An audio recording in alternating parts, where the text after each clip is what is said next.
Hello everyone, welcome to વિભૂતિસ cooking corner. આજે આપણે બનાવીશું ટેસ્ટી અને ચટપટું એવું ધાબા સ્ટાઇલ દમ આલુ, એક અલગ જ રીતે. તો ચાલો બનાવવાનું સ્ટાર્ટ કરીએ. અહીં મેં નાની સાઇઝના બટાકા લઈ લીધા છે અને ધોઈને સાફ કરી લીધા છે. હવે આપણે એને કુકરમાં બાફી લઈએ. અહીં બટાકાને ચાકુથી વચ્ચેથી આવી રીતના કટ કરી લેવાના છે. આવી રીતના બધા બટેકા કટ થઈ ગયા છે. હવે આપણે આમાં 1 થી 1.5 ગ્લાસ જેટલું પાણી નાખી દઈએ અને થોડુંક મીઠું નાખી દઈએ. બટેકામાં ચાકુથી કટ કરવાનું કારણ એ છે, જ્યારે આપણે બાફવામાં મીઠું નાખીએ તો એ બટેકામાં અંદર ચડી જાય અને જ્યારે આપણે શાક ખાઈએ તો અંદરથી બટેકું મોરું ન લાગે. એટલે બાફવામાં ખાસ કરીને આવી રીતના મીઠું નાખવાનું છે. હવે આપણે એને 4 થી 5 સીટી વગાડવાની છે. હવે આપણે ગ્રેવી બનાવી લઈએ. ગ્રેવી માટે મેં અહીં મીડિયમ સાઇઝની 3 નંગ ડુંગળી લઈ લીધી છે અને મીડિયમ સાઇઝના 2 ટામેટાં લઈ લીધા છે અને એક આદુનો નાનો ટુકડો, 4 થી 5 કળી લસણની અને એક લીલું મરચું. હવે આપણે એને પીસી લઈએ. હવે તમે જોઈ શકો છો ગ્રેવી મસ્ત આવી થઈ ગઈ છે. તમે ડુંગળી અને ટામેટાને અલગ રીતના પણ અલગ કરીને ગ્રેવી પણ બનાવી શકો છો. મેં અહીં બધું એકી સાથે જ પીસી લીધું છે. હવે આપણે બટાકા બફાઈ ગયા છે અને છાલ કાઢી લીધી છે. હવે એક કડાઈમાં 3 પાવડા જેટલું તેલ નાખી દઈએ અને 1 મોટી ચમચી જેટલું ઘી નાખી દઈએ. ઘી નાખવાથી શાકમાં ખૂબ જ સરસ એવો ટેસ્ટ આવે છે. અહીં તમે બટરનો પણ ઉપયોગ કરી શકો છો.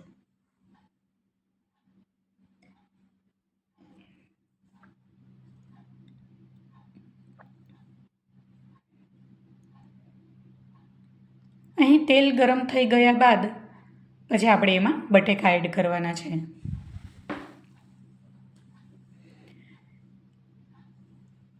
તેલ ગરમ થઈ ગયું છે. હવે આપણે બટેકાને ધીમે ધીમે 1 બાય 1 નાખી અને આપણે એને ફ્રાય કરી લઈશું. ફ્રાય કરવાનું કારણ એ છે, જે બટેકાને આપણે ફ્રાય કરેલા હશે તો શાકમાં અંદરથી બટેકાનો ખાવાનો ટેસ્ટ ફરસો લાગશે અને બટેકું મોરું નહીં લાગે.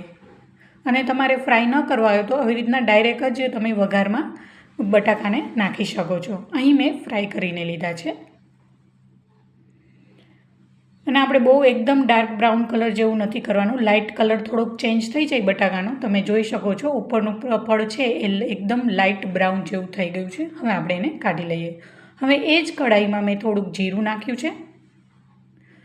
હવે ત્યારે 1 તમાલપત્ર, 1 સૂકું લાલ મરચું, 2-3 નંગ લવિંગ, એલચી અને તજનો ટુકડો નાખી દઈએ. હવે અડધી ચમચીથી થોડીક ઓછી હિંગ નાખી દઈએ.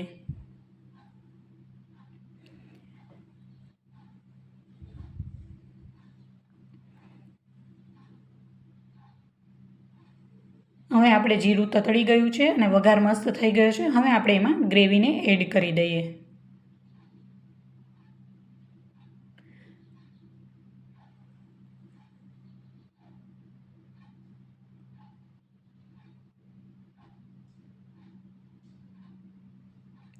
હવે આપણે જે રૂટિનના મસાલા છે એ આપણે એડ કરવાના છે.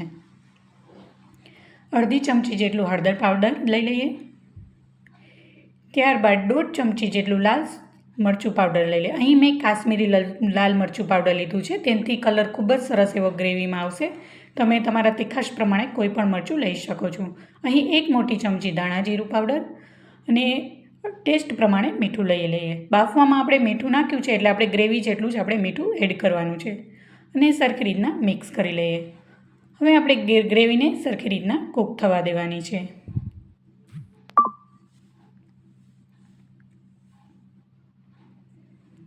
હવે જે મિક્સર જારમાં આપણે ગ્રેવી કરી હતી એમાં થોડુંક પાણી નાખી અને આપણે ગ્રેવીને થોડીક પતલી કરી લઈએ અને ગ્રેવીને સરખી રીતના કૂક થવા દેવાની છે.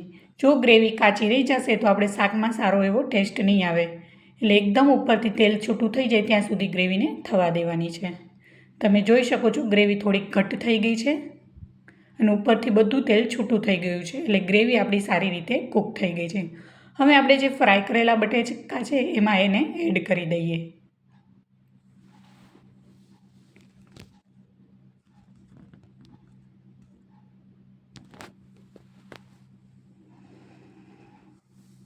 હવે આમાં અડધી ચમચી જેટલું કિચન કિંગ મસાલો નાખી દઈએ. અહીંયા તમે ગરમ મસાલો અથવા પંજાબી મસાલો કોઈ પણ નાખી શકો છો. કિચન કિંગ મસાલાથી ખૂબ જ સરસ એવો ટેસ્ટ આવે છે. હવે અહીંયા કસૂરી મેથીને આવી રીતના હાથ વડે ક્રશ કરીને ઉપરથી નાખી દઈએ અને 2 ચમચી જેટલા લીલા ધાણા નાખી દઈ અને સરખી રીતના મિક્સ કરી દઈએ. તમે જોઈ શકો છો આપણે શાકનો ખૂબ જ કલર એવો મસ્ત આવી ગયો છે. એમાં કોઈ પણ આપણે ફૂડ કલર પણ એડ નથી કર્યો. કાશ્મીરી લાલ મરચુંથી આપણે શાકનો કલર ખૂબ જ એકદમ સરસ રેડ કલર આવી જાય છે. તમે જોઈ શકો છો મસ્ત લાલ ચટાકેદાર આપણે દમ આલુ તૈયાર થઈ ગયું છે અને ઉપરથી બધું તેલ છૂટું થઈ ગયું છે. હવે આપણે એને સર્વિંગ પ્લેટમાં કાઢી લઈએ.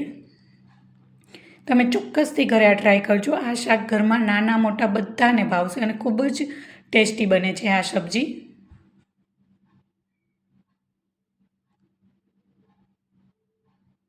તમે આને રોટલી, પરાઠા, ભાખરી અથવા તો જીરા રાઈસ સાથે પણ ખૂબ જ એવો ટેસ્ટી લાગે છે આ શાક. તો તૈયાર છે આપણું ધાબા સ્ટાઇલ દમ આલુ. હવે આપણે ઉપરથી ક્રીમથી એને ગાર્નિશ કરીશું. અહીં મેં જે ઘરની ક્રીમ હોય છે એ એડ કરી છે. તમે અમૂલની જે ક્રીમ આવે છે એ પણ લઈ શકો છો. હવે અહીંયા મેં લીલા ધાણા લીધા છે 1 ચમચી જેટલા. તો તૈયાર છે આપણું મસ્ત એવું પંજાબી સબ્જી ધાબા સ્ટાઇલ દમ આલુ. તમે ચોક્કસથી ઘરે એકવાર ટ્રાય કરજો અને કોમેન્ટમાં મને જરૂર જણાવજો કે તમને મારી આ રેસીપી કેવી લાગી.